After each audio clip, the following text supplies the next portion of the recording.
So everyone, here we are, our final session, number 7. And some of us are running low on energy, but we can't wait to hear the next presentations. I'm going to briefly introduce our 3 speakers, as I always do for each session. Our first one is actually here live in person. David Bentley Hart, sitting here to my right. He is a research collaborator in German and theology at the University of Notre Dame. He was a Templeton Fellow and Director's Fellow in residence at the Notre Dame Institute for Advanced Study from 2015 to 17, as well as served as this institute's Assistant Director of Undergraduate Research Assistance 2017 to 18. He's taught in many different universities in the United States. His specialties are philosophical theology, systematics, patristics, classical and continental philosophy, and Asian religion. His most recent work has concerned the genealogy of classical and Christian metaphysics, ontology, the metaphysics of the soul, and the philosophy of mind. Professor Hart's principal scholarly books are The Beauty of the Infinite, 2003, The Doors of the Sea, 2005, and many more. Let me skip some of these. Let's see, this one in particular. Oh, The Experience of God, 2013, my personal favorite, but that's irrelevant. And then on it goes, and he's just writing all the time, both systematic works, comparative works, fiction, and he's got a huge following, a huge international following, and 450 articles in scholarly journals. He was awarded the Michael Ramsey Prize of the Church of England. He's a really prolific author whose work reaches a wide array of audiences. And if you know the name Paul Griffiths and others have said that Dr. Hart is the best English-speaking Christian theologian writing today in the world. So quite a tribute. Our second speaker will be Charles Upton. He's an American Sufi Muslim, author of 16 books on metaphysics and spirituality, including Metaphysics and Social Criticism, 4 books of poetry, and 3 on Islam. He became associated with the traditionalist perennialist school founded by René Guénon, and headed in the English-speaking world by Friedrich Schwann, eventually becoming a recognized writer of that school. In 1988, he converted to Islam and was received into the Ni'matullahi Sufi order under Dr. Javed Nurbakhsh in 2010. After the death of that man, he maintained his connection with Sufism, and on it goes. Also, I won't go into the details. In 2013, he conceived the Covenants Initiative, based on the groundbreaking book, The Covenants of the Prophet Muhammad with the Christians of the World by John Andrew Morrow, which has since become an international peace movement in the Muslim world. He is presently executive director of the Covenants of the Prophet Foundation. He now resides with his wife, the author Jennifer Doan Upton, in Lexington, Kentucky. So that's our second speaker. Our third speaker is Dr. Reza Shah-Kazemi, a senior research associate at the Institute of Ismaili Studies at the Aga Khan Center in London. He received his doctorate in comparative religion from the University of Kent in 1994. He has published several books and many articles in the fields of comparative religion, comparative mysticism, Islamic studies, Sufism, and Shiism. His many books include Paths to Transcendence, according to Shankara, Ibn Arabi, and Meister Eckhart, 2006, The Underlying Religion, An Introduction to the Perennial Philosophy, 2007, Common Ground Between Islam and Buddhism, 2010, and then in 2012, The Spirit of Tolerance in Islam. His forthcoming publications, which are of great interest to me personally, are Muslim Perspectives on Christian Mysteries, subtitle Trinity, Incarnation, and Crucifixion, and another book, A Blessed Peacemaker, Imam Ali and the Inner Paths of Sunni Shia Unity. In addition, he is the founding editor of the Islamic World Report. There you go. Okay, so now we're going to begin with Professor Hart giving his talk to us now. Thank you so much. Thank you.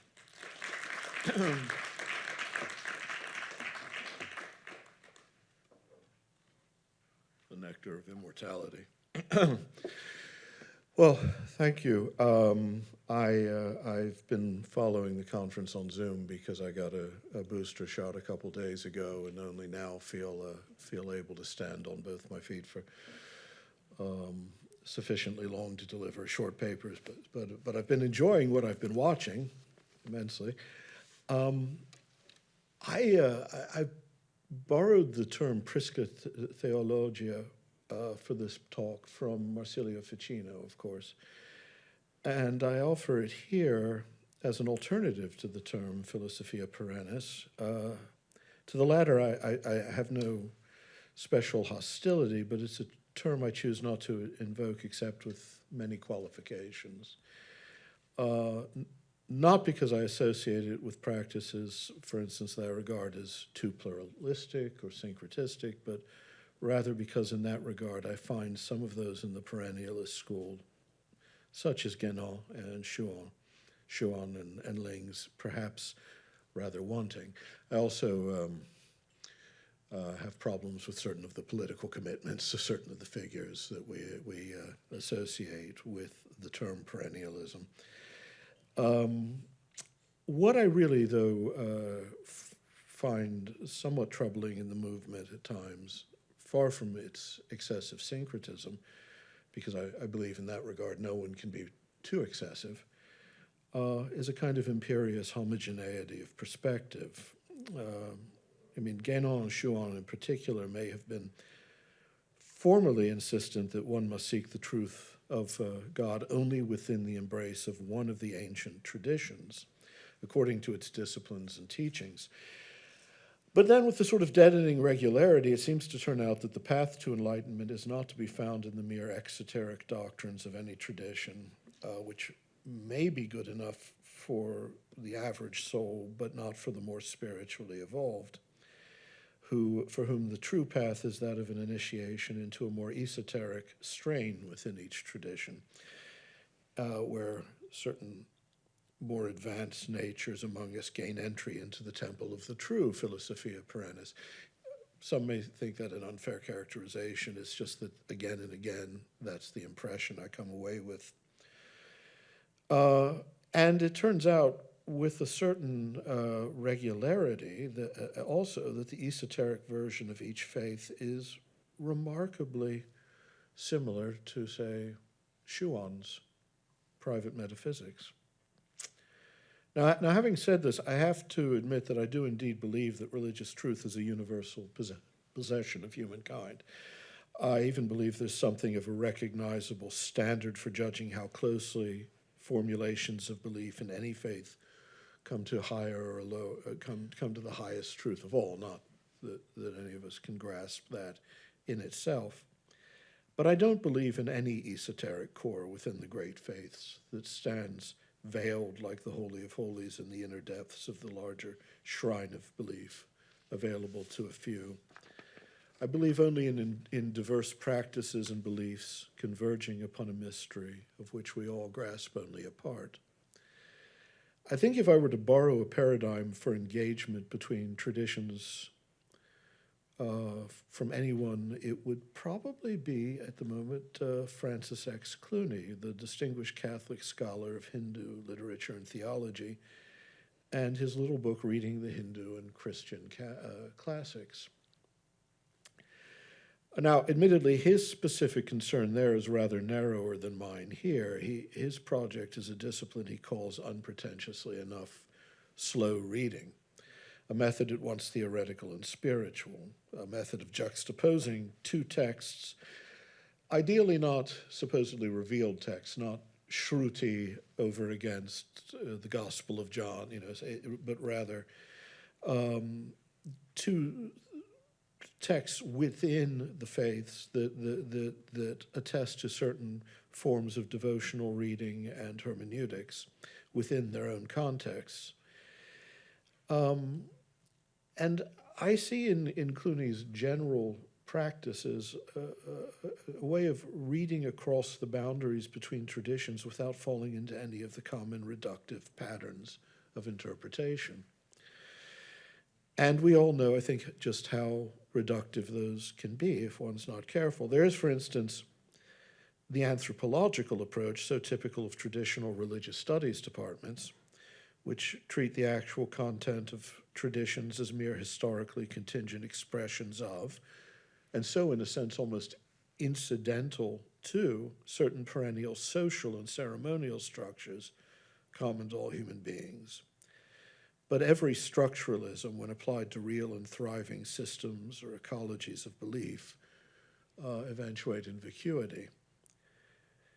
There are, as Clooney notes in his book, any number of variants on the same basic method. He's attempting to achieve a sort of synoptic or even panoptic vantage outside of all traditions, or to produce some sort of theory of the religious as such that comprehends every tradition, which invariably results in an impressive gallery of ghostly abstractions, but not a single concrete encounter with what the believers within any tradition actually affirm or do.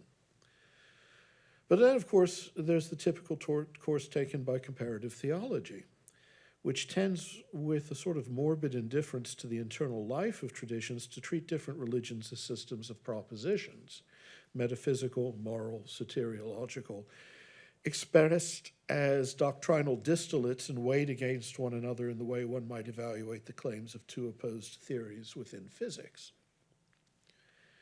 So to my mind, it's a peculiar strength of Clooney's book that it begins from an understanding of the interpretation of sacred texts and traditions that's at once largely common to most religions with a foundation in written texts. There we have to be, there's one limitation, but which is also an entirely natural expression of the vision of spiritual truth native to each of those traditions. For instance, Christian patristic exegesis was explicitly understood as a practice of theoria or meditatio, a devout attention to the finest details of scripture and tradition, and an attempt to discover all the possible layers of meaning within both that seen properly disclose the presence of Christ in the text. Similarly, of course, it's perfectly common in Vedantic literature to find the work of textual interpretation described in terms of dhyana or bhavana. And in all such traditions, the language of the sacred text is never merely written discourse, but is always already liturgy, prayer, contemplation. And so any devout interpreter who approaches the text meditatively is reading a language written not merely on the page, but on the soul as well. A commentary on, say, the Lord's Prayer or the Gayatri Mantram is grounded with absolute particularity in the life of faith proper to a given community and to a particular interpreter. I do fear a certain spiritual aristocratism in the perennialist tradition. I mean, it's explicit in Guénon, and if in Schuon, if in nothing else, in his sartorial habits. But what Clooney is suggesting, it seems to me, perhaps paradoxically, creates at least the appearance of a deep commonality between traditions, albeit one based precisely on their irreducible differences from one another also. We might call this the analogy of particularity. But this, of course, raises a question of whether the resemblances between practices can make it all too easy to think that we're doing the same things simply because we're behaving in similar ways. And this is why I take Clooney's book as a kind of paradigm for what I want to suggest. The book very wisely sails wide of any facile syncretism that would try to reduce the specific claims of traditions to provisional expressions of some deeper truth immediately obvious to the spiritual savant who can stand apart from concrete religious practices and glimpse a still deeper unitary truth within them all.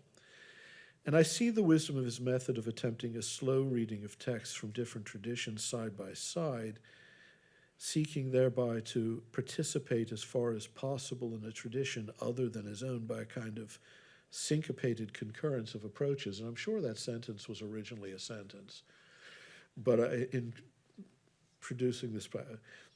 Anyway, as he notes, not surrendering his primary fidelity to his own tradition. This, he says, opens the possibility of a real participation in deep and passionate worlds of devotion without stopping short of those worlds, outside their purlieus at the merely formal stations of theology, and also without rushing precipitately beyond all particular worlds into a realm of supposedly pure religious experience. Admittedly, one can still wonder quite how this works and whether an analogy of particularity really allows for a more immediate grasp of traditions outside one's own than does the sort of abstract theorizing that Clooney likes to reject. More to the point, one might reasonably also ask, can one really participate in another's tradition's deepest hermeneutical practices without being open to the possibility of conversion?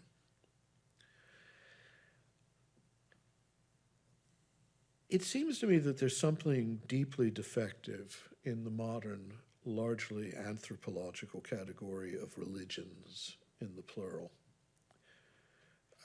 Not to deny the diversity of traditions, but I mean the way we think about religions today as sealed propositional systems, entire in themselves and exclusive of one another, rather than in the ancient and medieval notion of religion in the plural as a single virtue or practical intentionality in which all peoples participate in varying modes. And here, too, before we begin seeking analogous practices in different traditions, we should recall also that there are different kinds of analogy. My aim is not to recommend only a kind of hermeneutical parallelism or suggest that one should try to arrive only at an analogous appreciation of other scriptures and other traditions by isolating some sort of structural isomorphism between the way they do things with their books and the way we do things with ours. That sort of proportional analogy that leaves us with, 4 poles and 2 relations, but nothing more. A is to B as C is to D, which tells us nothing, except structurally.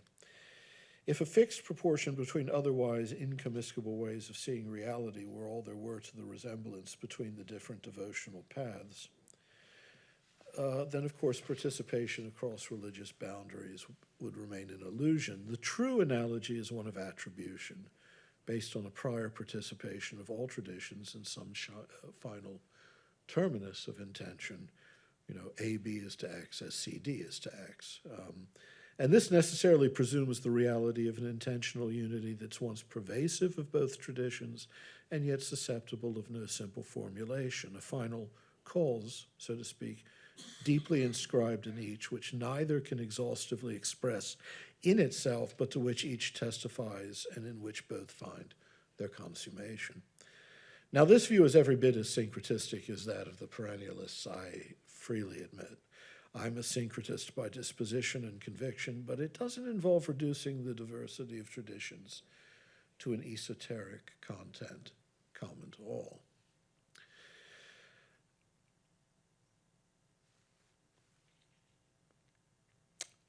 It's fundamentally wrong, I think, to attempt to reduce differing traditions to a single and univocal truth uninflected by those particular beliefs and practices, and rhetorically, that nevertheless claim for themselves the status of ultimate truths. And rhetorically, for instance, Schuon would agree.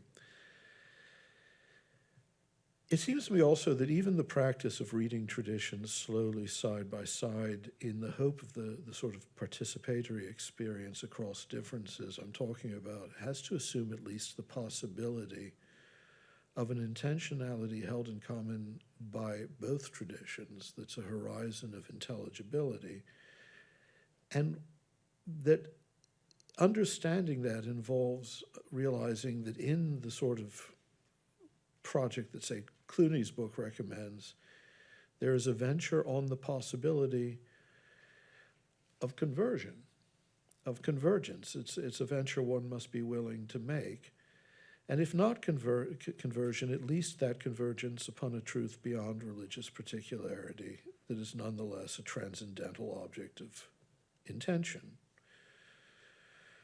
Now, within any living tradition, this would not be some supposedly higher or more abstract religious truth than the particularities of faith, dissembled by those particularities. Rather, it would be a kind of silence that abides within each tradition, precisely where it falls short of total self-expression and self-understanding. And I'm almost tempted to say, as silence is everywhere the same, and as logic insists upon the identity of indiscernibles, this might provide the common horizon of intelligibility within which the possibility of participation across confessional boundaries becomes real. If that sounds needlessly obscure, it's because it is. I phrased it so obscurely that I'm not sure myself at this moment what I'm getting at. But it seems to me worthwhile asking what a tradition is. After all, if it's not just a euphemism for the accidents of cultural evolution over time, it's an arguably incorrigibly equivocal idea.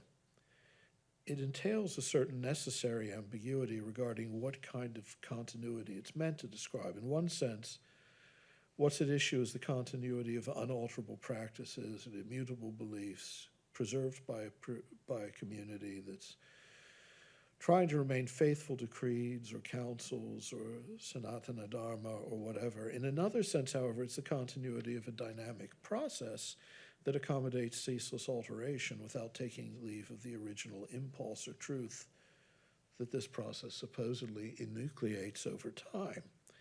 And both senses are indispensable if the concept is to serve any useful purpose of all. The word tradition, that is, has to serve simultaneously as a justification for the retention of elements for which no intrinsic rationale can be adduced outside the tradition, or any rationale at all other than past practice, and also as a justification for the undeniable variety of historical configurations assumed and abandoned by what is supposedly a single enduring community or institution across generations. Any tradition that can't be justified in both ways at once is almost certainly one that is bound to vanish. But then it seems to me that means, I just wrote a book on this not long ago, that whatever is most vital to a tradition, whatever force or substance sustains it as a continuity amid incessant change, also has to be that which is inconspicuous, even invisible within it. If nothing else, if the source of a tradition's continuity were not in some sense essentially hidden, it could never pass through, provoke, or survive so many successive conceptual and practical configurations. If it were not something that silently abides amid change, the constantly inexpressible within each transitory expression, it could neither tantalize the new into existence nor banish the old to oblivion. Faith itself, moreover, requires this hiddenness. The venture of fidelity is nothing other than a trust in the reality of some living truth that transcends the forms it animates.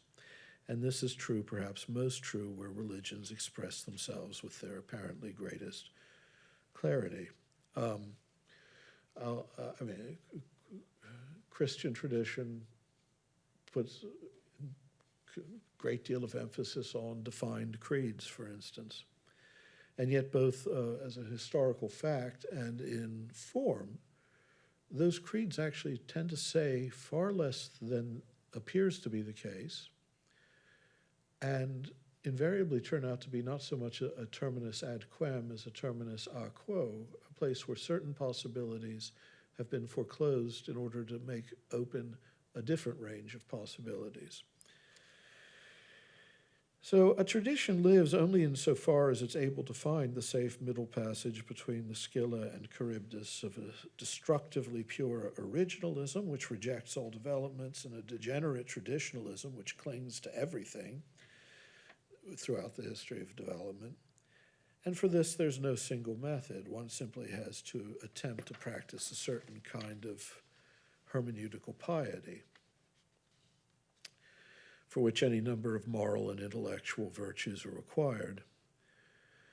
In a very real sense, in fact, this is what tradition is when considered as a hermeneutical practice, a certain trusting skepticism, a hesitant impetuosity, a certain critical discipline of prudent reluctance, a certain devotion to the fertility of the tradition, and a trust that one can venture novel formulations.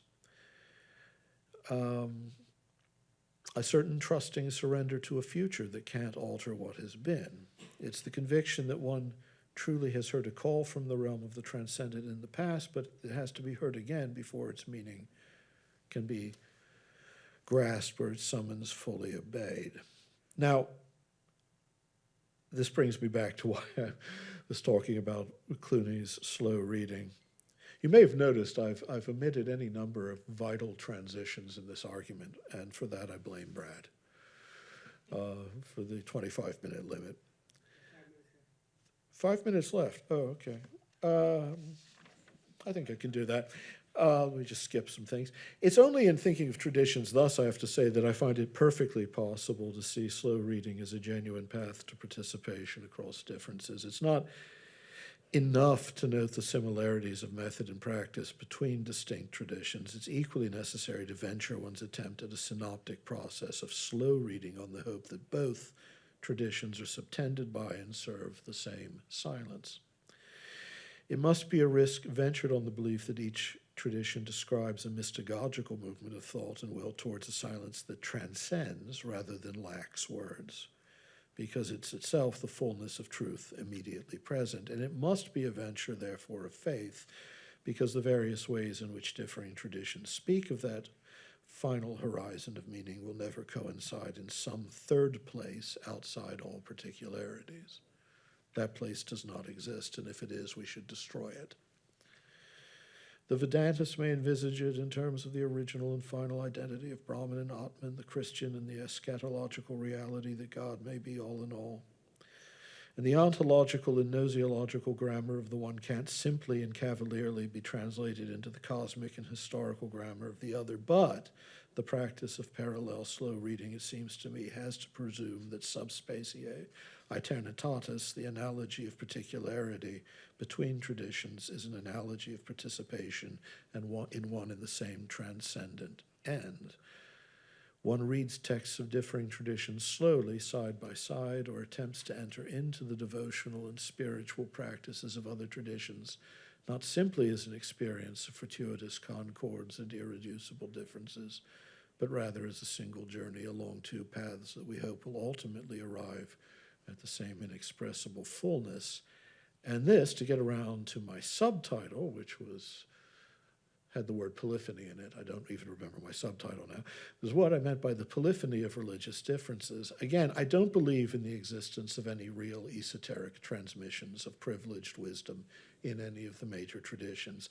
Nothing of significance has ever been learned in hidden caves outside the city walls where small circles of initiates forgather to intone mystic litanies and pore over secret doctrines and invent elaborate symbolic schemes.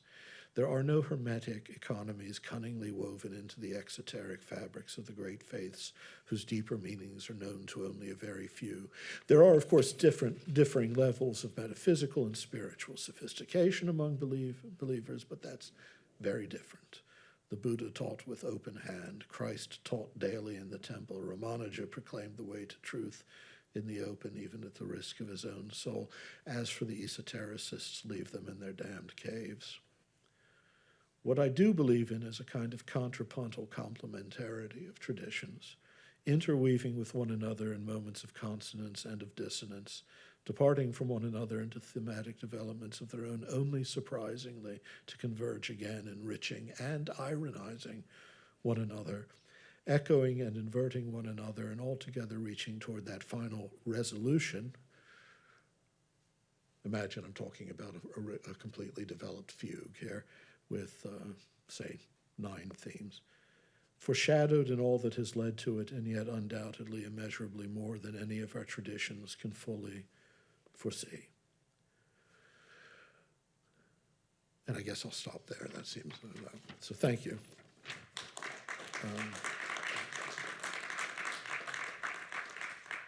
So the name of my talk is The Way Forward for Perennialism After the Antinomianism of Fritjof Schumann.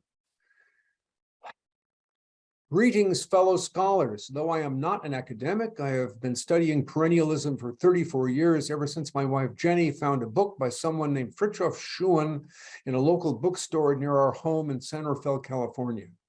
That simple discovery led to our acquaintance with several of the central members of the traditionalist school in the United States, Seyyed Hossein Nasr, Houston Smith, James Cutzinger, Rama Kumaraswamy.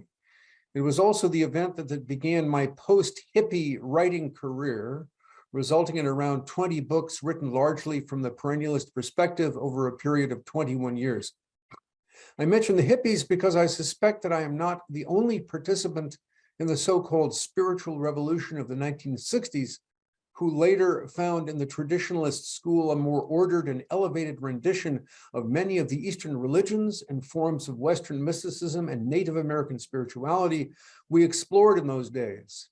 A perspective that, primarily for the works of René Guénon, firmly separated these paths from the many forms of heterodox occultism we also meddled with during those times.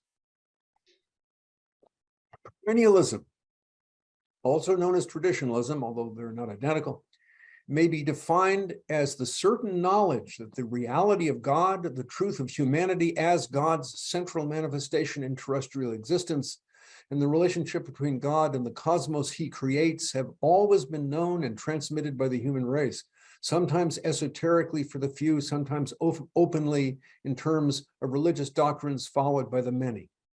Intimately related to this knowledge is the understanding that God has sent more than one revealed religion over the course of history to bring humanity back into union with him, and that more than one of these revelations may be in force at the same time. Perennialism has its roots in the writings of Renaissance philosophers like Marsilio Ficino and Pico della Mirandola, not to mention the philosopher Leibniz in modern times, in certain passages of St. Augustine, as well as the Manichaeism of his earlier years, and in the Holy Quran, as well as the Muslim notion of al-Din al-Fitra, the primordial religion, and the Hindu concept of a Sanatana Dharma. But while the fundamental tenets of perennialism have remained largely unchanged over millennia, the function of perennialism in the field of religion has been radically transformed by the advent of the enforced religious pluralism of the postmodern era. As the knowledge of non-Christian religions grew in the Western world in the 19th and 20th centuries, scholars of myth and religion like, and you will see by this list, my reading has been more popular than that of most of the academics here. Scholars of myth and religion like Sir James Fraser, Rudolf Otto, Carl Jung, Robert Graves, Mircea Eliade, and Joseph Campbell appeared, each one searching in his own way for underlying themes that might somehow unify the profusion of religious doctrine, practice, and myth that now confronted them. Much valuable work was done by these scholars and their peers, and we can legitimately see Frithjof Schuon as a sage who brought many of these themes dealt with by these earlier writers to their highest point of development. However, as soon as postmodernism took over in the academies, and this may be a bit simplistic and extreme, but I'll go ahead anyway. However, as soon as postmodernism took over in the academies, the notion of a unity of religions along with all other forms of unity suddenly went out of fashion. The unwarranted assumptions and theoretical excesses of the earlier religious universalists were now radically critiqued in favor of an almost exclusive concentration on the minute particulars of religious belief and practice, and those factors that argued for the mutual exclusivity of the various faiths, mythologies, and worldviews. As compensation, or rather overcompensation being the human norm, for an earlier tendency to recognize the precedence of the one over the many, postmodernism turned the tables by granting and all but enforcing the precedence of the many over the one. This, of course, argued powerfully for polytheism, if not for outright atheism, over the transcendental Unitarianism of the religious universalists.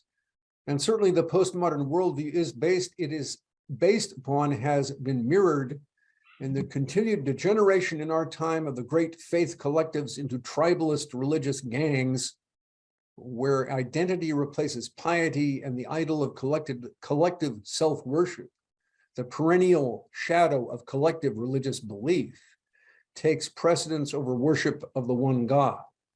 We can see this turn quite clearly if we know where to look in the dogmas of the postmodern Russian pseudo-traditionalist Alexander Dugin, who reduces Russian Orthodox Christianity to a mere ideological reflection of the Russian ethnos or narod, and envisions a Russian empire where, according to the theory of divide and conquer, every conceivable hue of religious belief would be granted legitimacy as long as it represents its own separate tribe and stays within the boundaries of that tribe. An empire that would be ethnically and doctrinally pluralistic in terms of religion, and consequently unified only by the exercise of authoritarian political power. As you have probably surmised by now, I accept both the spiritual truth and the social necessity of some form of perennialism, but while no writer has influenced me more or indeed as much as Fritjof Schuon, without whom a good 20 of my books would never have been written, I cannot fully accept the sort of perennialism he apparently envisioned and that he certainly operated on the basis of. Here, to begin to define the points where Schuon and I differ, are 4 principles of my own revisionist or minimalist brand of perennialism. 1, it is obvious that all major religions hold certain metaphysical principles in common. For example, the distinction between Saguna Brahman, Brahman with attributes, and Nirguna Brahman, Brahman without attributes in Hinduism is strictly equivalent to the distinction between Allah and Al-Zat in Islam, between God and Godhead in Christianity, and if we agree with Joseph Epps Brown in his book, The Sacred Pipe, between Wakantanka as father and Wakantanka as grandfather in the Lakota religion. This, however, does not mean that these principles represent a quintessential or plenary esoterism, a higher doctrine that supersedes the central teachings of those religions, an esoterism that might be practiced as a viable spiritual path apart from them. Such a universal practical esoterism is not possible when considered from either of 2 separate viewpoints. From the first point of view, since the explicit metaphysical principles that are eventually discovered to be universal are drawn from the religions rather than the religions being drawn from the principles, the revealed norms of those religions must have precedence over whatever universal esoterism might later be abstracted from them. From the second point of view, if these metaphysical principles are discerned by pure intellection alone, outside of any particular religious framework, an unveiling that is certainly possible in the divine economy, they could only intelligibly express themselves in any complete way in the language of one or more of these frameworks, and only effectively conform the totality of a given human soul to the truths they enunciate through the doctrines and practices of one of these frameworks exclusively. If we deny the limitations imposed by one or both of these viewpoints, we deny all traditional orthodoxy and make esoteric gnosis of the divine mysteries a completely individualistic and freelance affair. Like the Pratyeka Buddha in Buddhism and the Majzub, or attracted one in Sufism, the authority of the unveilings received by the individualistic sage outside the norms of any revealed religion, even though they may act as a salutary inspiration to others, will apply as a norm only to that individualistic sage exclusively. They can never form the basis of an established tarika or spiritual path capable of being walked by others who are not the direct recipients of the unveilings in question. 2, if all the major religions were not oriented from their irreducibly different doctrinal starting points to the same unitary truth, since all originally emanated from that truth, the only alternative would be to define them according to the canons of postmodernism as self-enclosed, self-referential human collectives dedicated only to maintaining and asserting their own identities, collectives lacking in any real objective referent, in other words, any true and living God. They would be reduced to mere collectives of idol worshippers and atheists who did not recognize their own atheism. This is why in today's religiously pluralistic world, perennialism has become unexpectedly, and perhaps for the first time, necessary for the maintenance of basic religious faith. 3, the central doctrine of Guénonian Schuonian perennialism, namely the transcendent unity of religions, is proved by 2 considerations that I take to be facts. First, that the doctrines of the various faiths approach greater unanimity the closer we come to their esoteric or metaphysical centers, thus proving the essential unity of religions. Secondly, that complete unanimity is never actually achieved in this world of form, seeing that the several religious revelations never entirely shed their providential uniqueness, thus proving that this unity is truly transcendent. 4, to use perennialism to elaborate an overarching meta-doctrine so as to synthesize the teachings of all the world's religions would be to destroy those religions by relativizing them, thereby severing their particular and providential relationships to absolute truth. Therefore, the best use of perennialism and its doctrine of the transcendent unity of religions is to work toward a united front ecumenism against the anti-religious attacks of 3 things: militant secularism, extremist fundamentalism, and liberal relativism. Such ecumenism, instead of attempting to establish either a conceptual or a political unity between the religions, would recognize that secular globalism hates all of them equally and sees the lot of them as representing on one level exactly the same order of challenge to its legitimacy. Consequently, this ecumenism operates on the assumption of their existential unity on a plane transcending form. That's Dr. Hart's silence. That is in God alone. Here is the point where the religions, insofar as their necessary formal differences blind them to their existential unity, may learn something from the reactive attacks of their common enemies, who are fully aware of the threat imposed by any idea of transcendental truth or divinity to their potential universal hegemony. This united front ecumenism, not any push for either doctrinal or political unity, both of which would simply play into secular globalism's hands, is thus the proper outward expression of the transcendent unity of religions on the socio-historical plane. Okay, I always thought I'd learned the greater part of these principles from Fritjof Schuon, and perhaps I did. But if he enunciated them in certain places, he seems to have contradicted them in others.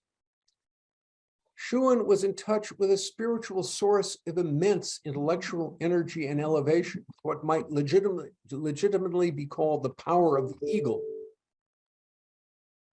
Among the 4 living creatures as they appear in the book of Revelations, the lion, the bull, the eagle, and the man, the eagle represents the nous, the faculty of metaphysical intellection, which holds precedence over the man, the rational faculty, the lion, the insensitive faculty, and the bull, the appetitive faculty. However, to the degree that he identified with this faculty rather than serving it, it falls to those of us who have been deeply influenced by his doctrines to moderate his excesses and equally to validate and raise into the light those truths that inevitably fell into the shadow of those excesses. It is impossible, however, to accurately critique Schuon and discern any contradictions he may have generated without first assimilating his profound and luminous doctrines. Only then will we find it possible to begin learning his second and more formidable lesson, the lesson posed by the apparent contradiction between his doctrines and certain elements of his practice, as well as by the seeming contradictions, few but glaring, within the doctrines themselves.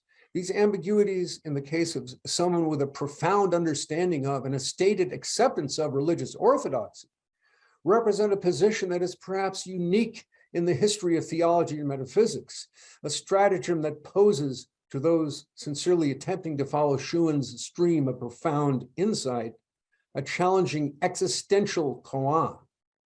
I will leave you soon enough with 4 apparent contradictions that define the major parameters of this koan. See if you can solve them. Apparent contradiction 1.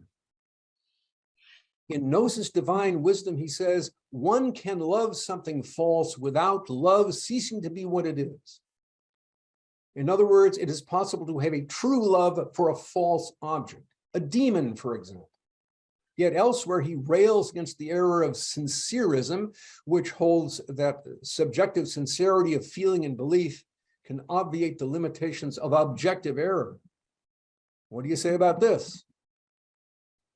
Apparent contradiction 2. Also in Gnosis Divine Wisdom, he says, in contradiction to every pertinent religious teaching I have ever heard, error always implies a privation of knowledge, whereas sin does not imply a privation of will. Yet, in his system of the 6 themes that appears in Stations of Wisdom, he includes purity and spiritual combat as 2 of the indispensable dimensions of the spiritual life. Purity from sin, combat against sin, both of which undeniably require a strong and dedicated will to resist temptation, a will that would certainly be weakened if temptation triumphs. If your will is to avoid sin, what else could sin represent but a privation of that will? What do you say about this? Apparent contradiction 3, first pointed out to me by Rama Kumaraswamy. In Stations of Wisdom, he says, orthodoxy is the principle of formal homogeneity proper to any authentically spiritual perspective. It is therefore an indispensable aspect of all genuine spirituality, which I entirely agree with. Yet in Logic and Transcendence, immediately after validating the Eucharistic consecration, the central orthodox mystery of Christianity, he suddenly and inexplicably reverses himself and seems to deny it by saying the following. If in truth the Eucharistic species have literally become the flesh and blood of Jesus, how much better off are we for this, so to say, magical operation, given that the value of this flesh and this blood lies in its divine content, and that this same content can itself penetrate the bread and the wine without any, quotes, transubstantiation. Even if we take this as something other than a rejection of the necessity of the operation of a valid priest in confecting the sacrament, as nothing but Schuon's difficulty with defining this operation as transubstantiation, what justification is there from a perennialist perspective for the rejection of a terminology that has been strictly equivalent to the declaration of the real presence of Christ in the Eucharist for many millions of Catholic faithful for many centuries? Wouldn't it have been better to provide an esoteric exegesis of this formulation rather than simply dismissing it?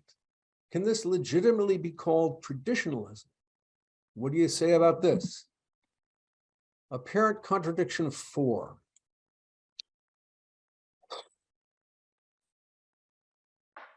Now, Professor Patrick Laude, in chapter 6 of his book, Keys to the Beyond, says this: Schuon never severs the connection between Tarika and Sharia. I dispute this. Leaving aside all questions of certain events which themselves may be disputed, and relying only on published works available to all, I would like to direct our attention to the nude images of the Virgin Mary that appear in Schuon's book of paintings, images of primordial and mystical beauty. It is impossible to deny that these images violate every mazhab, school of law, of the Muslim Sharia, not to mention Christian sensibilities, but since I'm a Muslim, I will concentrate on the Muslim side. And to found a tarika where such images are acceptable is precisely to sever the connection between Sharia and tarika. I hope I will be believed when I say that I am in no way intending to accuse Schuon of sexual immorality, since that judgment belongs to Allah alone, nor am I denying that such manifestations may have their proper place in the greater divine economy, especially in these extreme and abnormal times. I am simply observing that his nude Virgin Marys, far from representing a mere abbreviation of the Sharia for Western conditions, as is commonly attributed to him, and which I definitely accept as appropriate under certain circumstances, are nothing less than a direct violation of the Sharia that can claim no authority from either Quran or Hadith.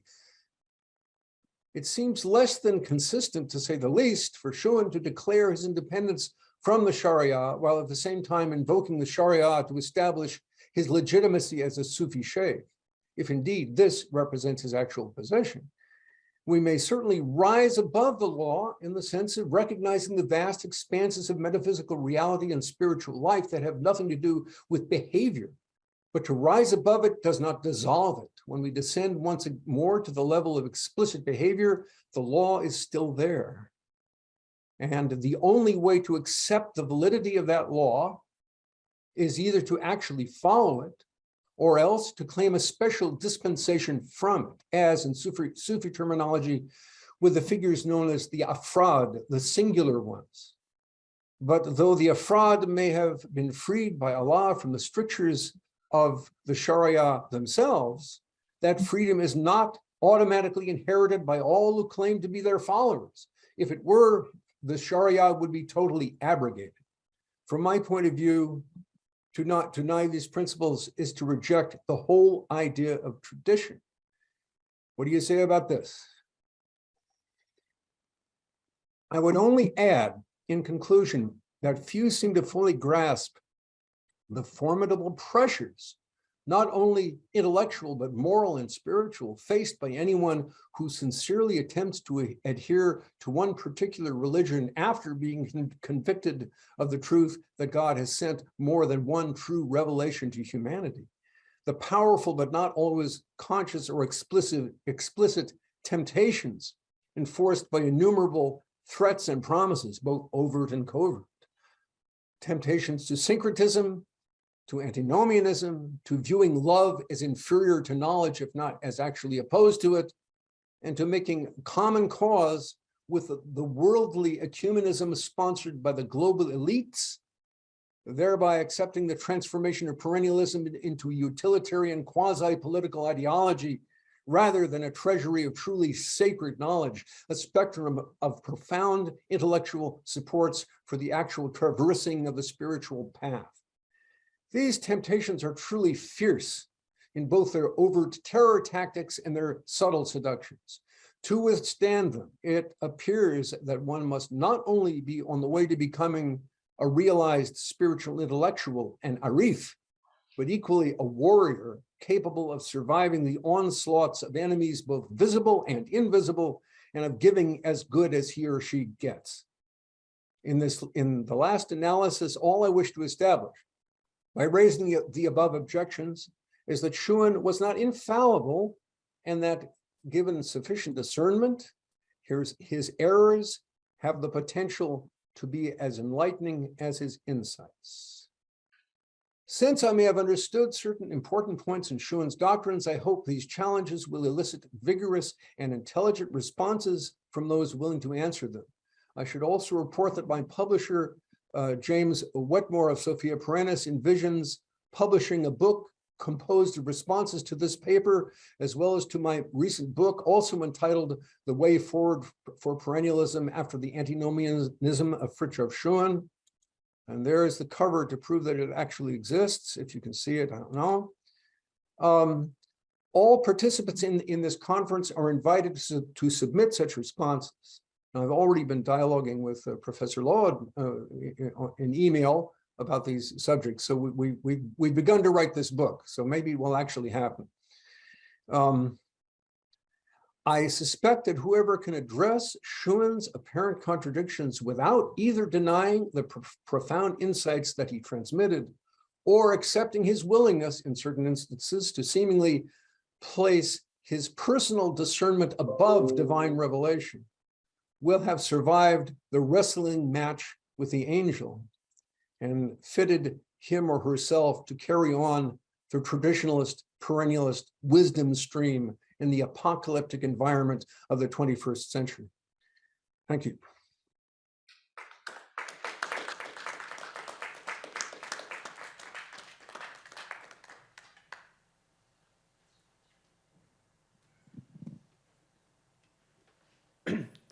Thank you for that, Charles. We're now going to move to Reza Shah-Kazemi, and then as time allows, we'll articulate some questions. Good. So, Reza, good to see you here. Can you hear us okay? Yes, I can. Okay. So I guess you can begin now. Thank you for being here. Thank you very much for inviting me, Bradley. I'll start immediately, given that I only have 25 minutes to speak. There's a lot that's been said that I'd like to respond to, but I'll do my best to weave in to these reflections on Fritjof Schuon and the principle of primordiality, al-fitra. to weave into these some responses. First of all, I should say I am grateful to my friend Perry Schmidt-Leukel for actually raising the question of the grounds for absolute certitude. So let's begin by talking about this question a little bit, and in so doing direct our attention to some of the ways in which Fritjof Schuon illuminates this idea and this principle of the fitra, the primordial human nature. I'll start with a citation from Fritjof Schuon in his book, Echoes of Perennial Wisdom. Every time man stands before God with a pure heart, that is, poor and without pretension, he stands on the ground of absolute certitude. God has given us the gift of this supernatural key, which prayer is, in order that we might stand before him, as in the primordial state, and as always and everywhere, or as in eternity. What Schuon is evoking here is the maqam, or the spiritual station, remembering that this word in Arabic, maqam, comes from the word to stand. He's evoking the station of poverty, faqr. The station is one with purity of heart. So this purity is inextricable from poverty, and both are inextricable in turn, if not identified completely, with the practice of prayer and the primordial state, the fitra. So we have in these principles of purity and poverty, prayer and primordiality, four keys that intimate the answer to Perry's question about the grounds upon which absolute certitude can be securely founded. These principles, as articulated by Schuon, reveal some of the ways in which the meaning of the fitra is of abiding, indeed perennial, relevance, to use the words of the title of this conference. First, let us note that in the passage just cited, purity of heart and poverty of spirit evoke Christ's beatitudes delivered in the Sermon on the Mount. The first beatitude, blessed are the poor in spirit, for theirs is the kingdom of heaven, and blessed are the pure in heart, for they shall see God. Matthew chapter 5, verses 3 and 8. Both of these beatitudes, the possession or the discovery of the kingdom of heaven within oneself, and the beatific vision of God, both of them imply absolute certainty. The question is how to arrive at this poverty of spirit, this lack of pretension, as Schuon glosses it. He's already mentioned prayer, and as we shall see in a moment, the whole of his epistemology needs to be seen in a contemplative rather than simply cognitive context. But the answer we'd give at this point is a kind of commentary on certain things said by Professor Nasser in his address, particularly his reminder of the meaning of religion, religare, to bind once again that which has been ruptured. What has been ruptured, loosened, unbound, or forgotten is precisely the primordial state of pure receptivity, vacare deo, receptivity to the divine reality, a reality which is at once illuminating and beatifying, giving rise to unshakable certainty and imperturbable serenity. This is a state of itminan, or tuma'nina, in Arabic, the state of peace in certainty, reassurance in the deepest sense of the word. The soul that has returned to its primordial condition and is ready to enter paradise is addressed by God as follows. O thou soul at peace and certainty, Ya iyyatuha nafsul mutma'inna, return to thy Lord in pleasure that is his in thee and thine in him. Enter amongst my slaves, enter my garden. That's the verses 27 to 30, Surah Al-Fajr, the surah entitled The Dawn, surah number 89. And I've used Dr. Lings's beautiful translation there. This return to Eden is nothing other than a return to one's primordial purity, one's Adamic reality made in the image of God.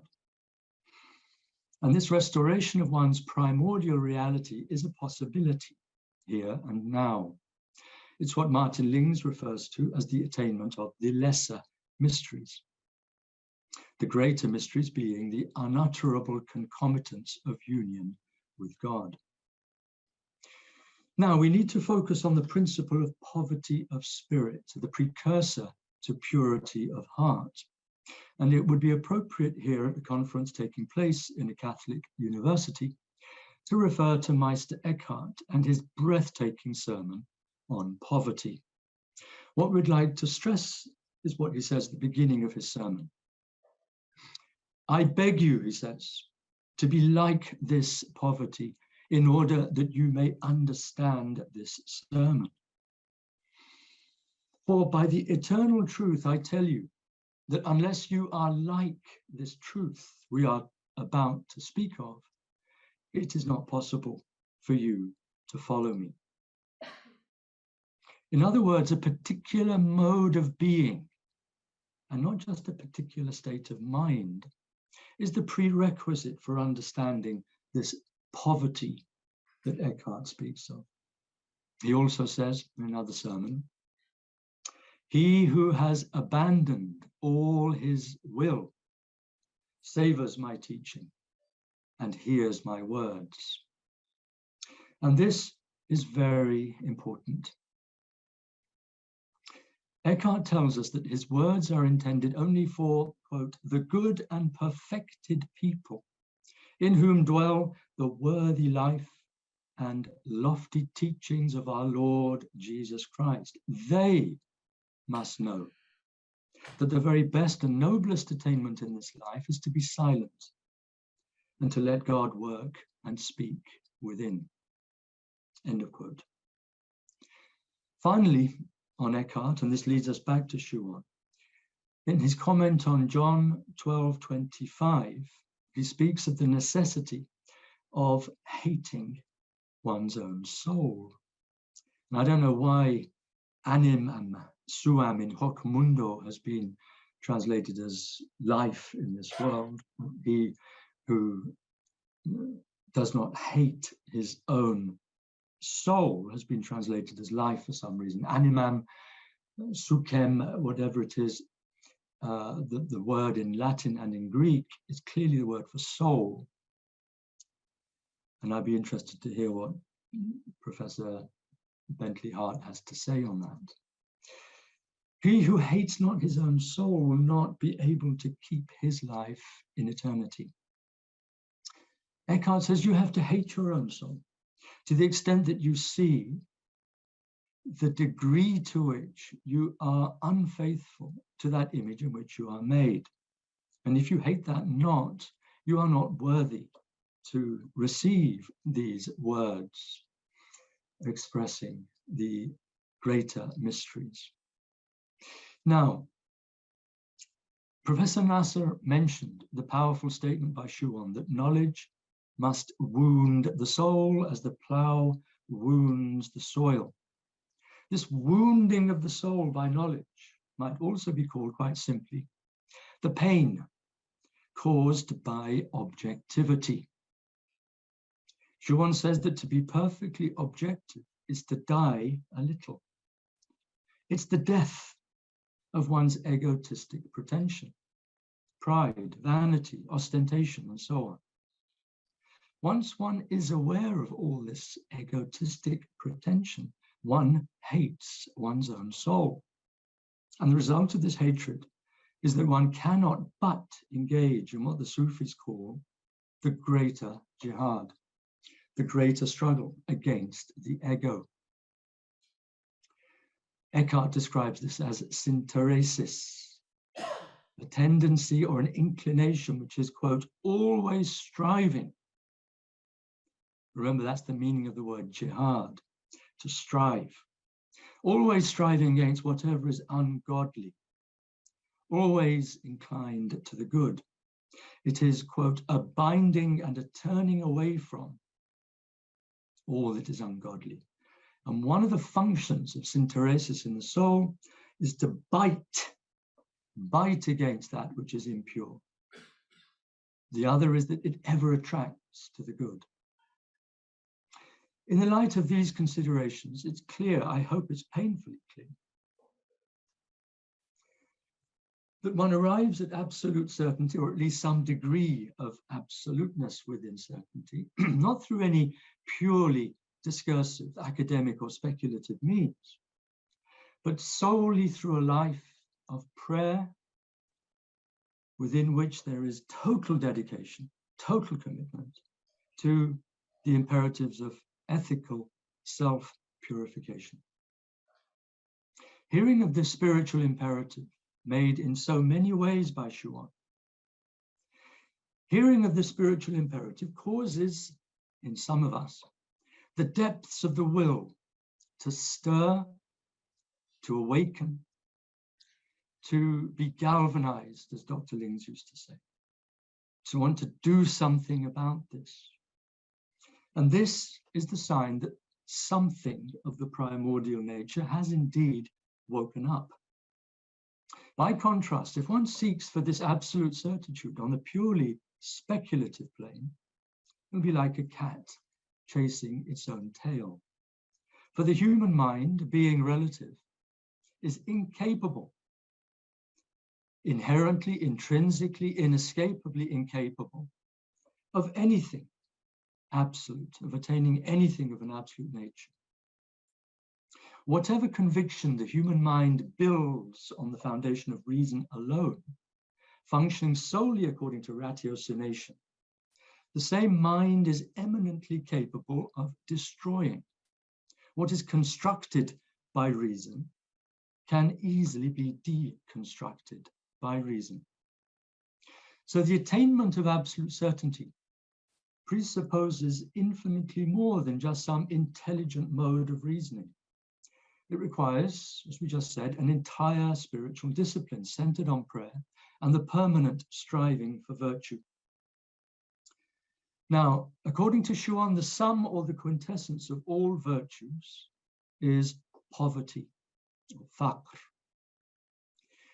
As he writes in an unpublished text of spiritual instruction, how is it that faqr, which is to say poverty, includes all the virtues? It includes them because the virtues in reality belong to God, source of all good, and not to us. And because it suffices to be poor or empty, vacare Deo, or simple, in order to let in the good which comes from God. It is thus that one opens a shutter to let in the sun which radiates outside and above us. And since God has created us in his image, the virtues pre-exist in our very substance. We, quote, cover them, kafir, that's the literal meaning of the word kafir, to cover over. We cover them by our state of fall, but in the primordial state, fitra, the virtues radiate as naturally as flowers. End of the quotation.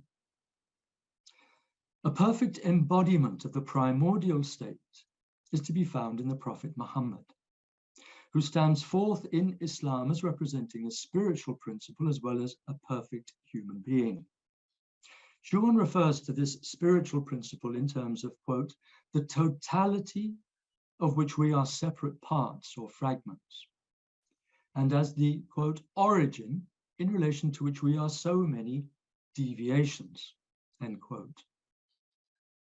In other words, the Prophet is the primordial norm, both in terms of being the complete or perfect man, al-insan al-kamil, and as the ancient man, al-insan al-qadim.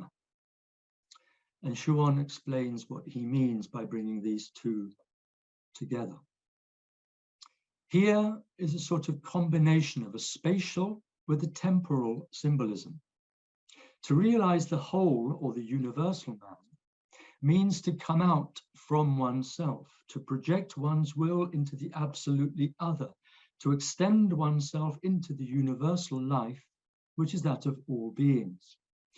One, to realize the ancient or primordial man means to return to the origin which we bear within us. It means to return to eternal childhood, to repose in our archetype, our primordial and normative form, in our theomorphic substance. Schuon goes on to emphasize that this key, which poverty is, this faqr, is at one with humility. To be only what God has made us, to add nothing to it. And therefore, he says, pure virtue is apophatic. Muhammad, he says, incarnates the theomorphic and harmonious totality of which we are fragments, the origin in relation to which we are states of decay. But for the Sufi, to follow the Prophet means extending the soul to the life of all beings, and to serve God. Schuon gives us the word here, ibadah, which shares the root of ubudiyya or Buddha, servanthood, which also means worshipping of God. And to pray, to do the dhikr, to perform the dhikr with all and in all. It means reducing the soul, this is Schuon's words, to the divine remembering, the dhikrullah of the one and primordial soul. In the final analysis and through the various poles envisaged, Schuon says that following the Prophet means realizing both, quote, the infinitely other and the absolutely oneself. We'll return to this question of the supreme poverty constituted by submission to the origin. This is a phrase that Schuon uses in another description of the Prophet. That there's no, he says in some other place that the Sufi concepts of fana and baqa are predicated on a supreme submission to the origin. And this is something that we will look at, if we have time, when we address Schuon's remarkable reflections on the primordiality symbolized by the Blessed Virgin, both in her biblical and her Quranic personas. But now we need to look at the principle of the fitra in its Quranic context and in relation to one particular Sufi commentator, Abdurrazak Kashani, the author of arguably one of the most important Sufi commentaries on the Quran, which Martin Lings used as the basis for his very important work of Sufi exegesis entitled The Book of Certainty. So first, the verse of the fitra in the Quran. This is verse 30, surah number 30. So set your face for religion. Wajh here can also be translated as purpose, disposition, entire being. So set your face for religion. فَأَقِمْ وَجْهَكَ لِلدِّينِ, with unswerving devotion, Hanifan. The nature framed by God, the fitrat Allah,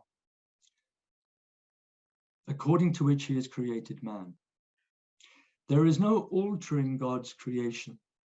That is the perpetually established religion, ad-din al-qayyim. But most people know not. So this permanent religion, or religion as such, din al-qayyim, is identified with the primordial nature of human reality, made in the image of God. And in this construction, fitrat Allah, we see that this very word is a kind of imprint. The fitra is a pattern, an imprint, original nature, which bears the stamp of al-fatir, one of the words for the creator. Fatir, khaliq, these are different words for creation with different connotations, different modes, rhythms, types of creation. So al-fatir is the creator, the one who cleaves, literally. Fatara is to cleave something. Human nature is, as it were, cleft from the nature of Allah. We don't simply need the hadith of the Prophet that says, Inna Allah khalaqa Adama ala suratihi. Truly God created man in his own image or according to his form, in order to use that biblical phrase made in the image of God. We have it right there in the concept of fitrat Allah.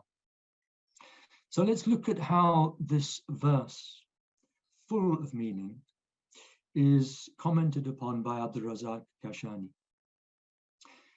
He is in the school of Ibn Arabi, known as the Shaykh al-Akbar, the greatest master.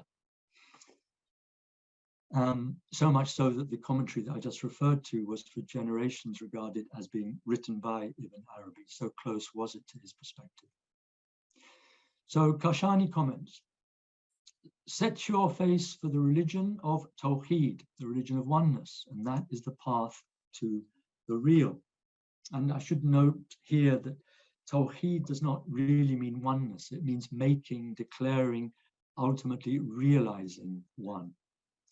This religion of the one, of making one, of declaring one, of realizing one, becoming a muwahhid, a realizer of unity, this is the path to ultimate reality, to al-haq.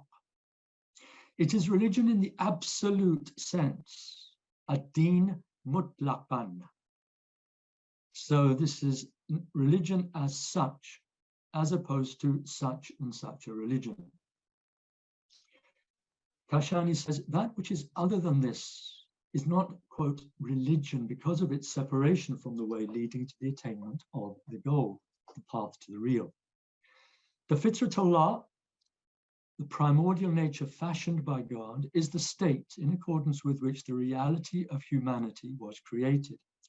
Eternal purity and disengagement. And this is the perpetually established religion. This fitra is the Deen al-Qayyim. In eternity without beginning or end, there can be no alteration or transformation in respect of this original purity, this intrinsic primordial Tawheed. This underlying reality cannot be changed. Its essential state cannot be altered. That is impossible. And then Kashani repeats the words of the verse. La tabdila li khalqillah. There is no altering God's creation.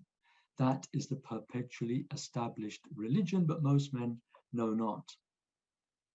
So from this perspective, every religion that is revealed subsequent to this perpetually established religion, the immutable creation, the khalq that has no tabdil possible for it, no transformation, this quintessential human nature, every subsequent religion that comes along is efficacious only to the extent that it serves to awaken this inmost reality of the human being. In this light, all religions are relatively extrinsic, formal, superimpositions upon the intrinsic spiritual infrastructure of the fitra. All subsequent religious revelations are mutually exclusive forms superimposed upon a universally inclusive essence, the fitra. Each religious revelation gives rise to a unique set of rules, duties, rights, and so on, constituting, from the Akbari point of view, which is here indistinguishable from the Shuonian perennialist point of view, a particular constellation of divine qualities which awaken, galvanize and perfect the human qualities prefigured in the fitra of each human being, according to a unique configuration for each individual. There's no question here, briefly to respond to Professor Bentley Hart, there's no question here of any kind of syncretism or meta-theological synthesis on the level Reza, of form. Reza, excuse me. We're going to have to wrap this up very quickly now. I hate to ask, but how long have I been speaking for? 25, 26 minutes. Oh, I'm really sorry. This is the sort of introduction. So. But don't, I mean, take a few more minutes, and then will want to have a little bit more time, if possible, to ask questions. So just if you could do it within a couple of more minutes. All right. Well, let me ask you, Bradley. If I have 2 minutes, what point should I wrap it up with? I don't know. I don't know. Well, you're supposed to be the moderator. Yeah, but I'm not a mind reader, so I really don't know what to tell you. So, No. so just, and then we'll see what kind of questions come afterwards. I'm sorry. Touche. I like that. I'm the moderator, but not a mind reader. Well, no. What I'm wondering is which of the many points. Well, let's continue with my response to Professor Bentley Hart.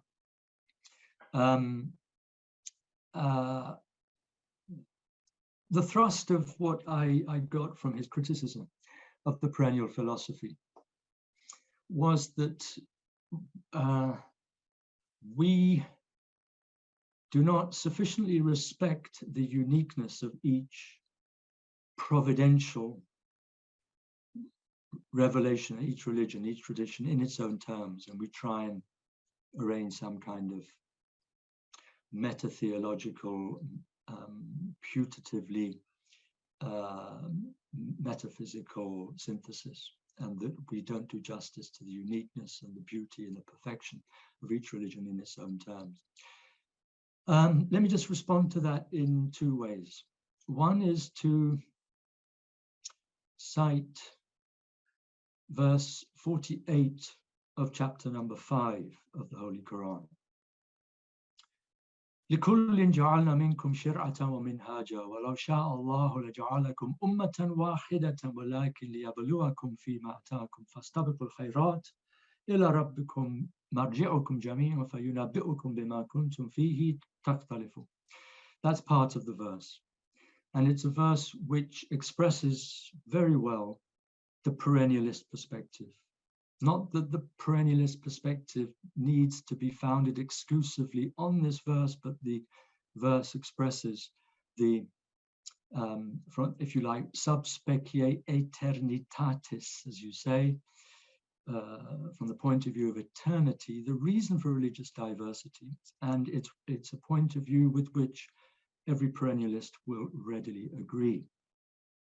For each of you religious communities, speaking to humanity in plural, for each of you, we have established a path and a shir'ah, a path and a minhaj, a law and a way, if you like, an exoteric law and an esoteric way, path.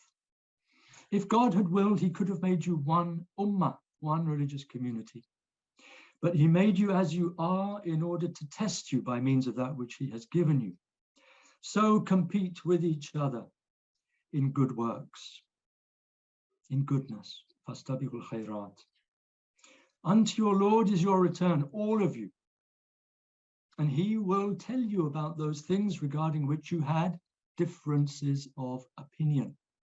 So these differences are divinely willed, and therefore to be spiritually respected, and not in any way to be diluted by some putatively meta-theological synthesis, syncretism, or whatever.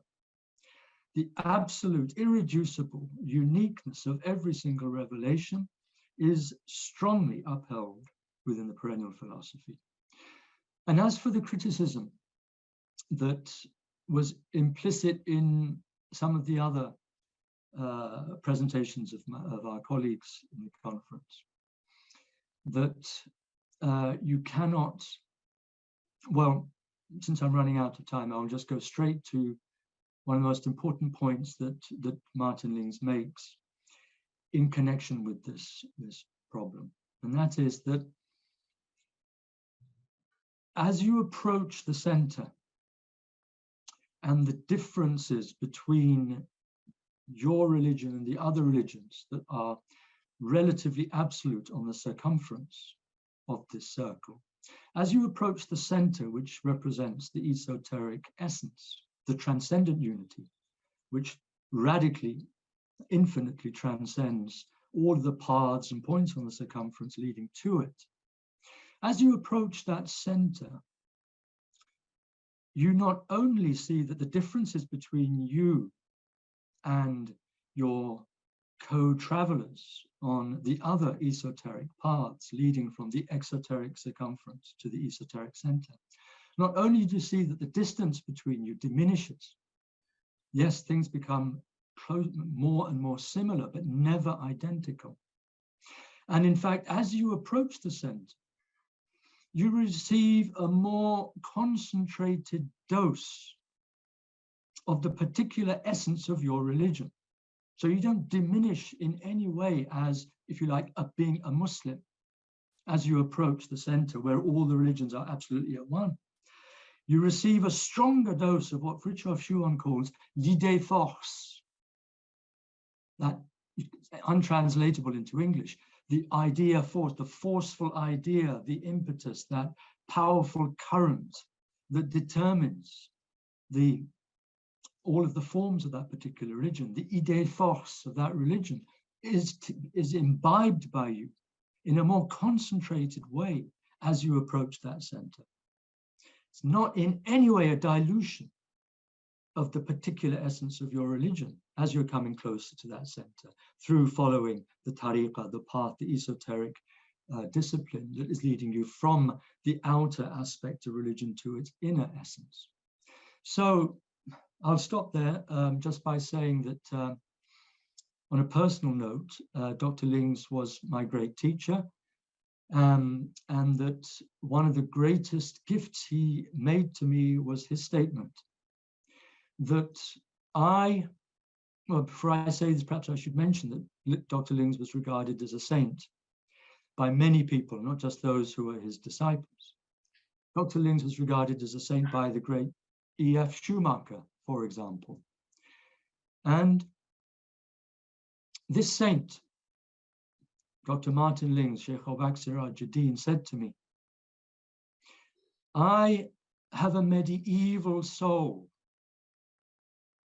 but Fritjof Schuon had a primordial soul. And this was for me a key, helping me to understand how it was that Schuon was able to penetrate to the core of all these different religions and to the core of the greatest and most beautiful embodiment of the primordial state, the nature, as we see in the Plains Indians. How could he have seen all of these essences in the different religious forms? Because of what he was by his very nature.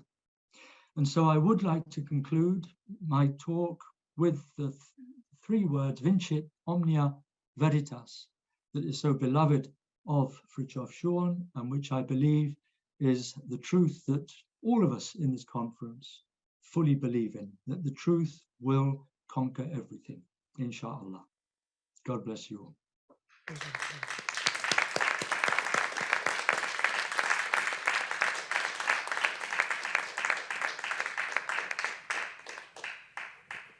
I would like to take a little bit of time, even though the conference is officially ended now, to continue with this, with having a concluding part of the session given to question and answer. And I want to do it in the following way.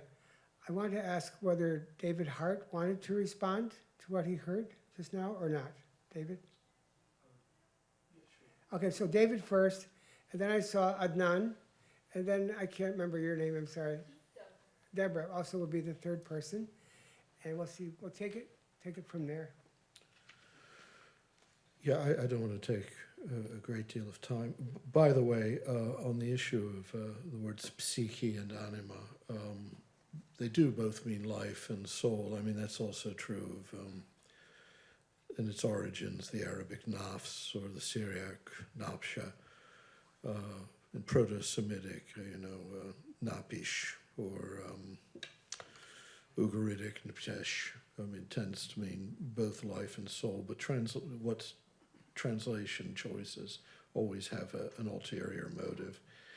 I don't disagree with anything in broad outline that was just said, but I will point out once again that I was not concerned so much with dilution as premature concentration of religious traditions. It's the very language of the outer and the inner, the exoteric and the esoteric, which becomes an extraordinary license at times. And I see this in Schuon in say, his Transcendental Unity of Religions.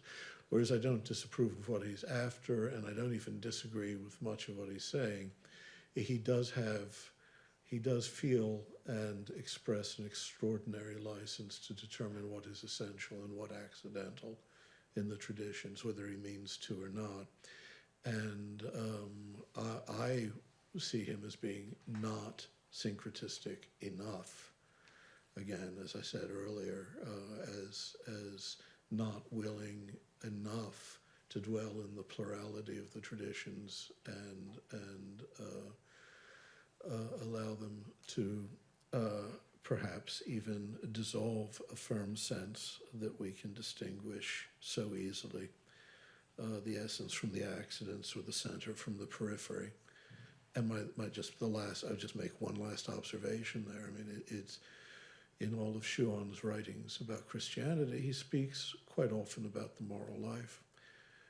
But even if we forget about the doctrines of, say, high Christology or Trinitarian theology or soteriology, whatever, very little evidence that he has any interest in Christ's full range of social provocations and political teachings, which are not, I submit, peripheral or accidental to a deeper spiritual teachings. His understanding of the kingdom is also a political provocation within the present, and trying to distinguish that from, say, a mystical theology that my own impulse, is to put all the emphasis in Christianity on a highly Neoplatonized understanding of deification. I won't deny that.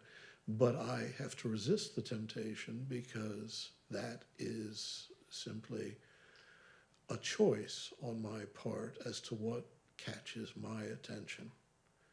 And it allows me to ignore the deeper provocations, the more uncomfortable provocations of the gospel of the kingdom as Christ preached it, within an historical horizon that can't simply be dissolved into an eternal, perennial philosophy. But on the whole, I'm not hostile to Shaw. I just prefer a more polyphonic approach, less monodic, if we're going to stick with musical terminology.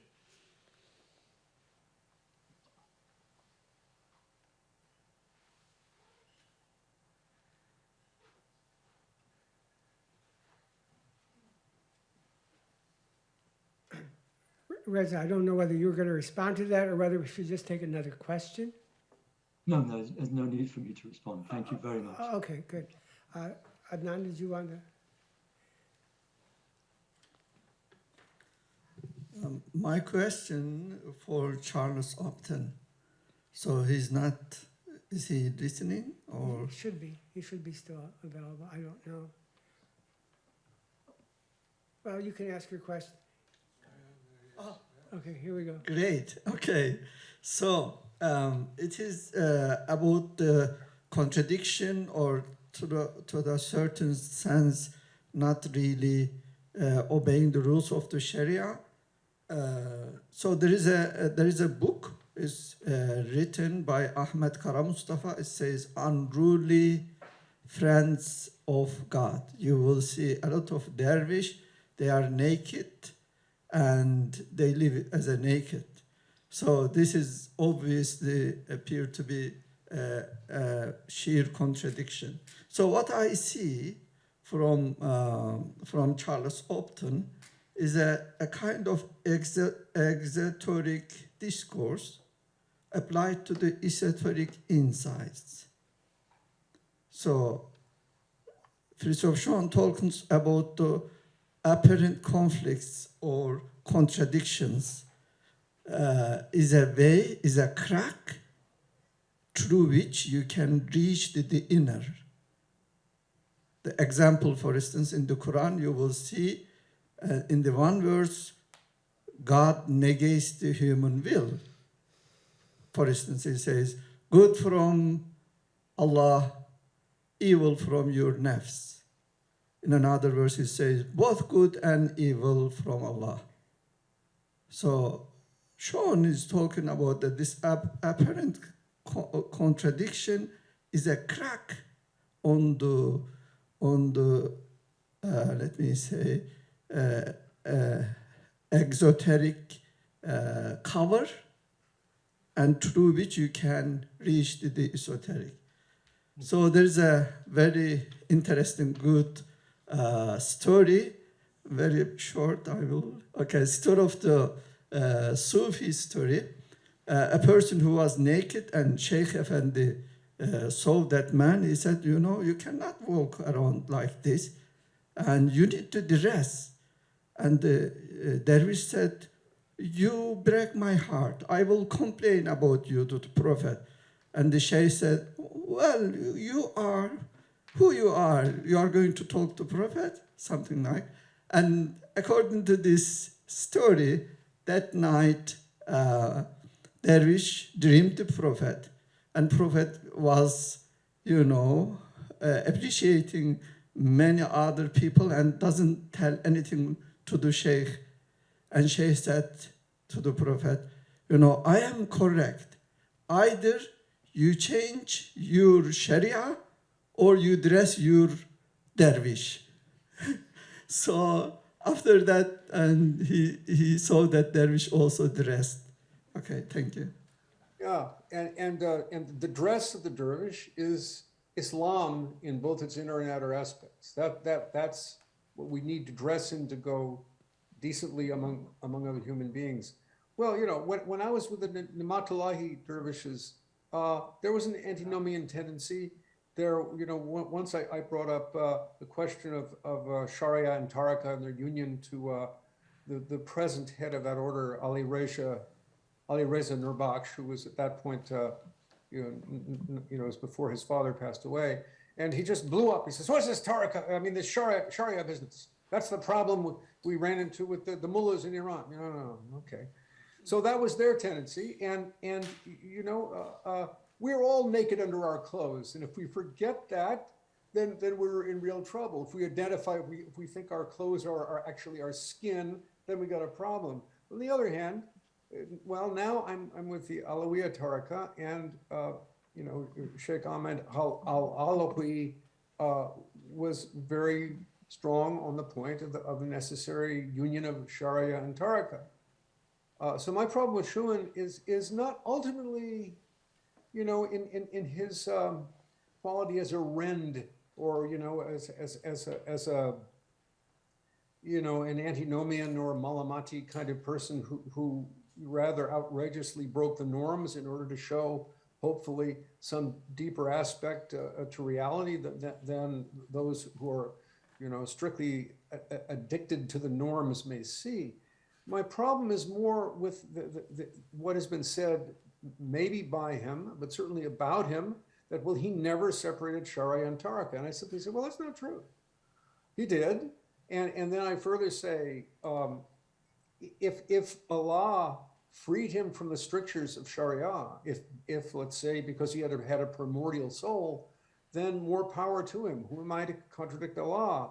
But at the same time, if he or his followers claim that he never departed from Sharia, that he is legitimate in terms of Sharia, then I have to say, well, I'm sorry, that's not the case. What we have to say is that, you know, Allah sends laws for us, but Allah himself is not bound by them. And sometimes the friends of Allah participate in his freedom. And I would never say that that's not possible. I would simply say, let's be honest about what was actually going on, and not say that Schuon was orthodox from a Sharia standpoint, when in certain instances he wasn't, and perhaps it was Allah's will that he wasn't. We don't know that. We can't make that judgment. But let's just call a spade a spade. So. Okay, and then is it Deborah? Yes. And then after that, we'll take some questions from online. Did you want to go? Okay, go ahead. Can you hear I'm me? sorry, you too.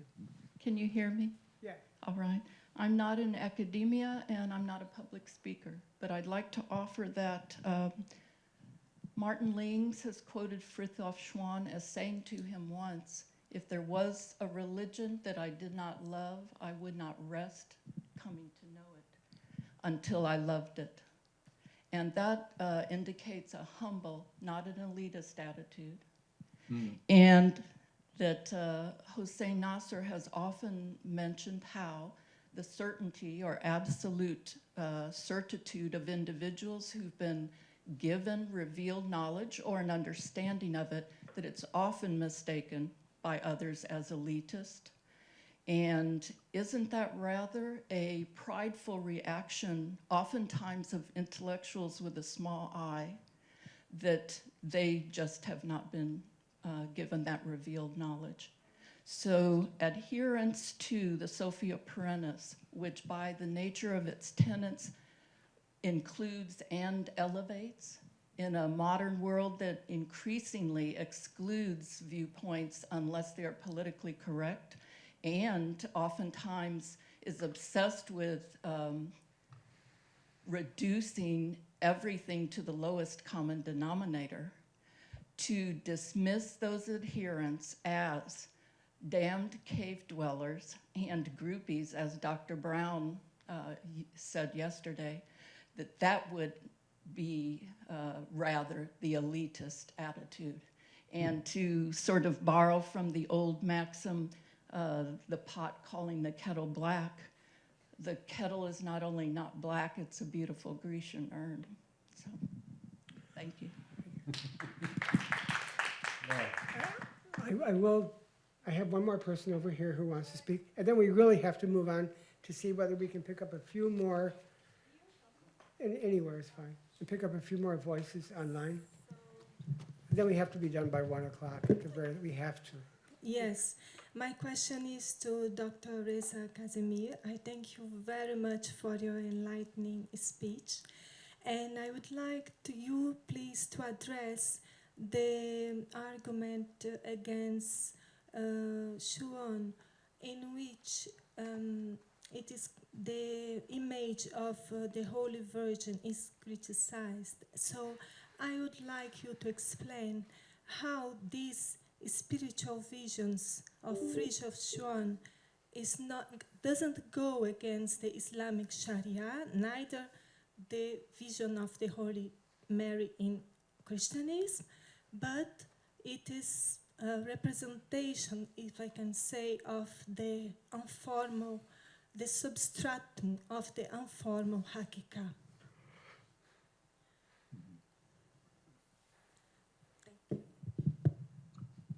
Thank you very much. Well, I think that you've put it very well.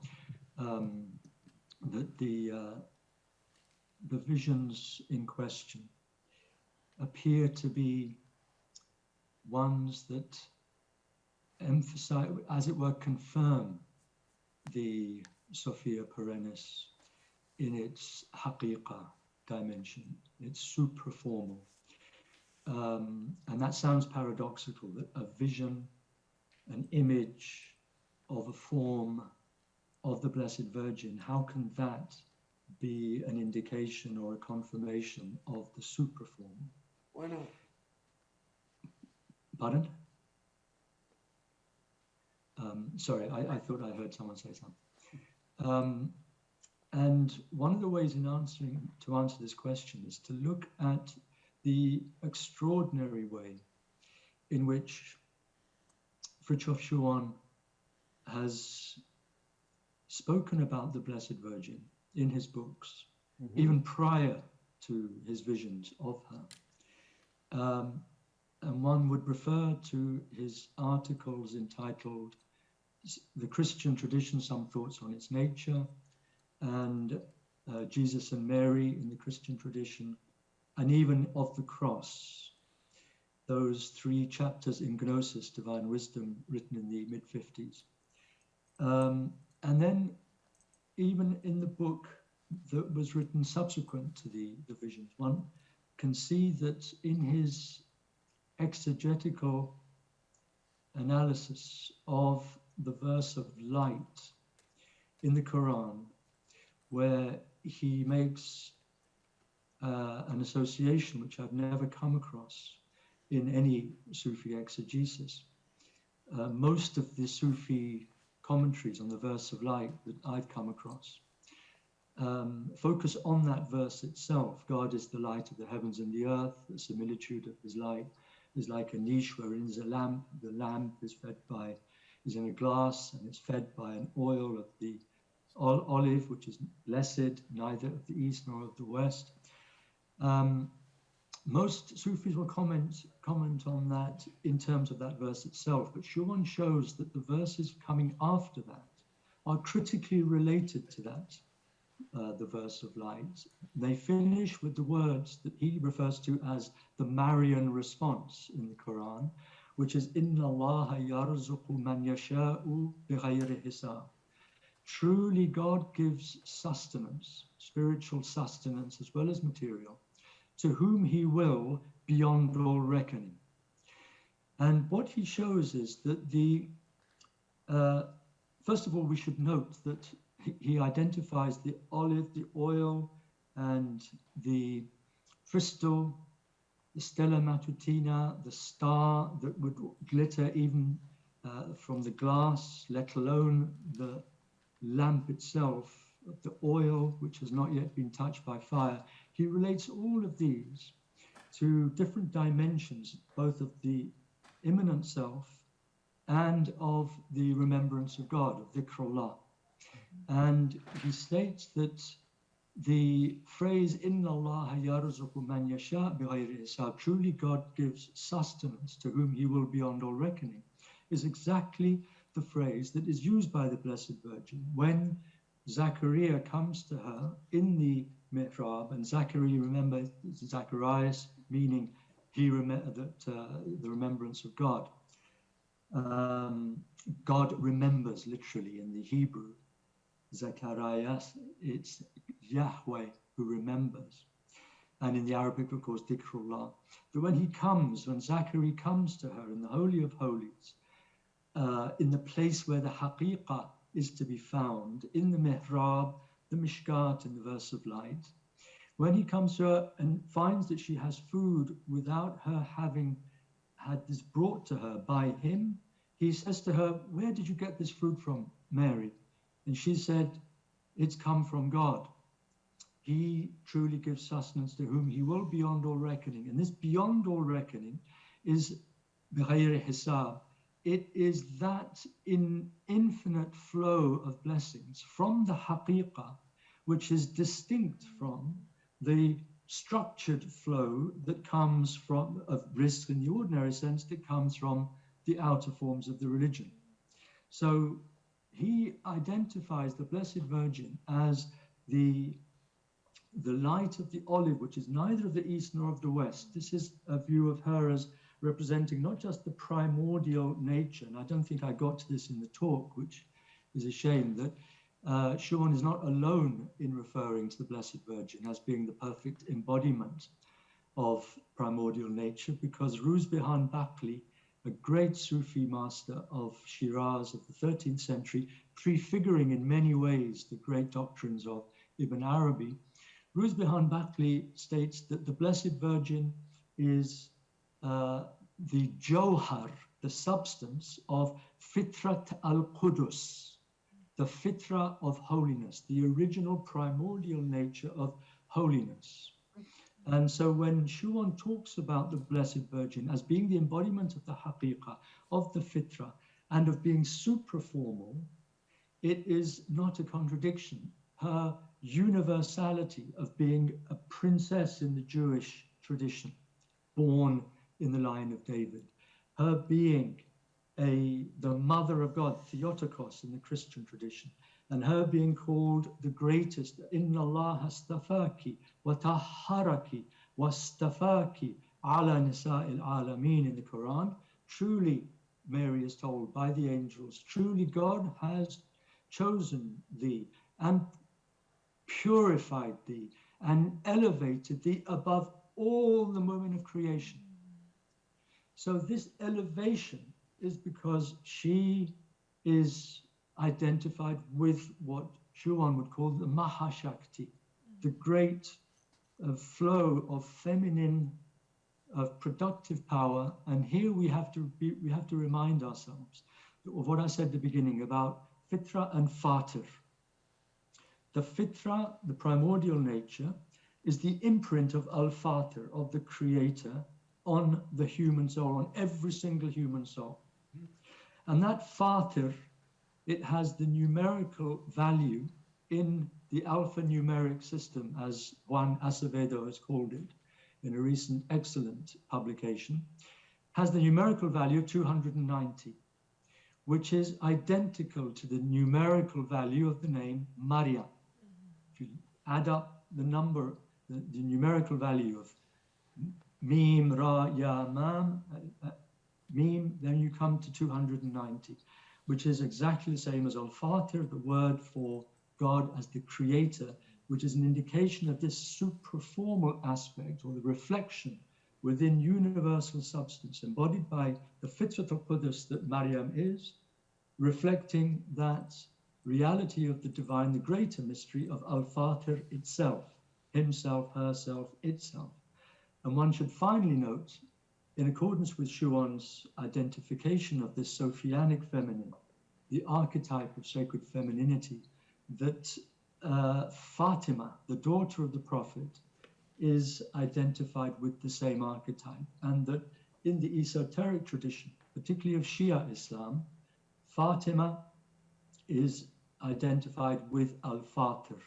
She is a reflection, a participation, a prefiguration of Al-Fatir. The first two letters of the name Fatima and of Fatir are Fa and Ta, and the final two letters are different. So here, and finally, one can also say that Fatima is addressed by her father as Abiha, the mother of her father, which indicates something very close to what the idea of Theotokos says in Christianity.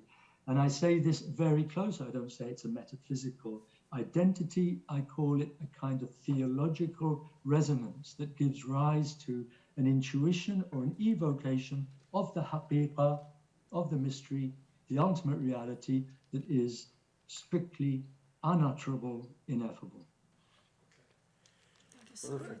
Everyone, well, a lot of people are going to be angry with me online because we just don't have time to field any more questions. If you want to write an angry message to me, you can look me up. I've done my best. In recent days, people have tried to send messages to me online by chat, and I haven't got to those either, so you could redirect them to me again. And so I'm used to going without sleep anyway, so I'll just try to get to all those questions, comments. Anyway, so it's been a wonderful conference, and I'm very beholden to the three speakers of today especially. And I'm beholden to all of you who have participated by actively listening and also by your presence in general and by the questions that you've asked. And I wish God's blessings on everybody that is here today and everybody either here in person or online. And maybe we can somehow continue this conversation into the future. Just don't ask me how, but I'm hoping that that will take place. So anyway, the final point I want to make now, it's a non-theological or spiritual point, is that the lunch for today, for speakers, is a box lunch, same location. You have the option of eating there in that room, the dining room, or simply taking it with you and going on your way. So that's what's coming now, is a little bit of sustenance for us all. So again, thank you all for coming.